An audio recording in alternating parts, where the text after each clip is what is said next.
Narsingdi textile engineering কলেজকে বস্ত্র অধিদপ্তরে অন্তর্ভুক্ত করার দাবিতে ৪৮ ঘণ্টার আলটিমেটাম দিয়েছে টেক্সটাইল ইঞ্জিনিয়ারিং কলেজের শিক্ষার্থীরা।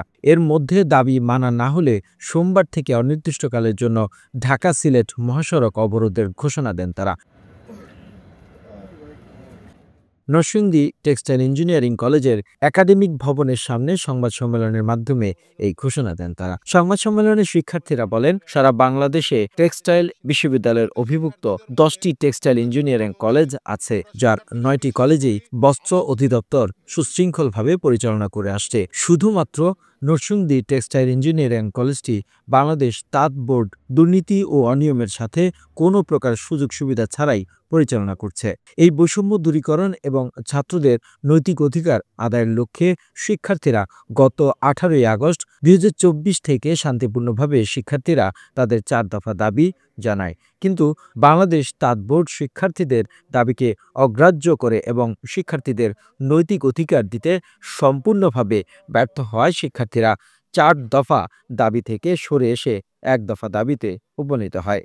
আমাদের এই নরসিংদী টেক্সটাইল ইঞ্জিনিয়ারিং কলেজকে টাঙ্গাইল টেক্সটাইল ইঞ্জিনিয়ারিং কলেজে ট্রান্সফার করে দিয়ে এই কলেজের কোর্সটা টোটালি বন্ধ করে দিতে চায় এবং পরবর্তীতে আমাদের এখানে আর কোনো প্রকার ছাত্ররা ভর্তি হতে পারবে না এবং অদূর ভবিষ্যতে হয়তোবা একটি কলেজ এখানে গড়ে দেওয়া হবে, যে কলেজের অংশীদার আমরা হব না, এই বলে আমাদেরকে সেখানে মিথ্যা আশ্বাস দেওয়া হয়। যে দাবিটি ছাত্ররা কোনোভাবেই পজিটিভলি নেয়নি এবং মেনে নেয়নি। যেখানে একটি কলেজ সম্পূর্ণভাবে বন্ধ করে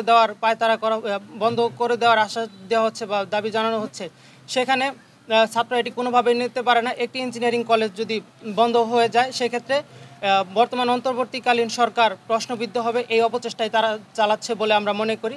এই দাবি আমরা কোনোভাবে মেনে নিতে পারি না। এ সময় তারা আরও বলেন, আমলাতান্ত্রিক জটিলতায় অজুহাতে এবং বেআইনিভাবে উক্ত কলেজ সৃষ্টির সম্পৃক্ত সকল দোসরদের দায় ধামাচাপা দিতে দীর্ঘদিনের যৌক্তিক আন্দোলন অগ্রাহ্য করার ফলে শিক্ষার্থীরা সিদ্ধান্তে উপনীত হয়। এখন থেকে আগামী 48 ঘণ্টার ভেতরে শিক্ষার্থীদের যৌক্তিক দাবি যতদিন না স্থায়ী ক্যাম্পাস ও জনবল নিয়োগ হচ্ছে, ততদিন পর্যন্ত অস্থায়ী ক্যাম্পাসে নরসিংদী টেক্সটাইল ইঞ্জিনিয়ারিং কলেজ বস্ত্র অধিদপ্তরকে পরিচালনার দায়িত্ব প্রদান করে। সংবাদ সম্মেলনের মাধ্যমে নরসিংদীর স্থানীয় প্রশাসন ও পাট ও বস্ত্র মন্ত্রণালয়ের সংশ্লিষ্ট সকল কর্মকর্তাকে আমরা হুঁশিয়ারি দিতে চাচ্ছি, আগামী 48 ঘণ্টার ভেতরে আমাদের এই যৌক্তিক দাবি নরসিংদী টেক্সটাইল ইঞ্জিনিয়ারিং কলেজকে বস্ত্র অধিদপ্তরের পরিচালনায় এবং নতুন সেশনের ভর্তি চালু করা না হলে 10 তারিখ সকাল 11টা থেকে ঢাকা সিলেট মহাসড়ক অবরোধ করা হবে এবং সেটা অনির্দিষ্টকালের জন্য। এখানে নরসিংদীর দলমত নির্বিশেষে সকল মানুষের সমর্থন থাকবে এবং এই উক্ত কলেজ হাওয়ার মতো করে প্রতিষ্ঠার জন্য যারা দায়ী, বুটেক্স, বাংলাদেশ তাঁত বোর্ডের প্রশাসন এবং প্রশাসনিক অনুমোদন দানকারী বস্ত্র ও পাট মন্ত্রণালয়ের সকল কর্মকর্তা কর্মচারীকে আইনের আওতায় আনতে হবে। অন্যথায় শিক্ষার্থীরা এই অবরোধ দীর্ঘদিন চালিয়ে যাবে। 10 তারিখ সকাল 11টা থেকে ঢাকা সিলেট মহাসড়ক অবরুদ্ধ থাকবে। এর ফলে যে সৃষ্ট জনদুর্ভোগ, এই জনদুর্ভোগের দায় নরসিংদীর স্থানীয় সংশ্লিষ্ট সকল প্রশাসন এবং পাট ও বস্ত্র মন্ত্রণালয়ের সংশ্লিষ্ট কর্মকর্তাবৃন্দর উপর বর্তাবে। শিক্ষার্থীরা এর কোনো দায় নেবে না, কারণ পূর্বে এরা একাধিকবার এর জন্য আলোচনার টেবিলে বসেছে এবং তাদের সাথে প্রহসন করা হয়েছে।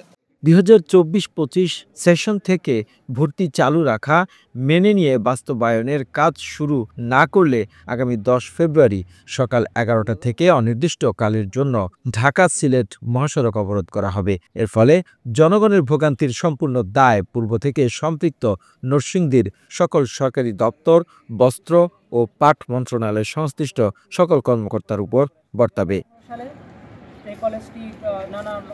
The news Bangladesh desk report.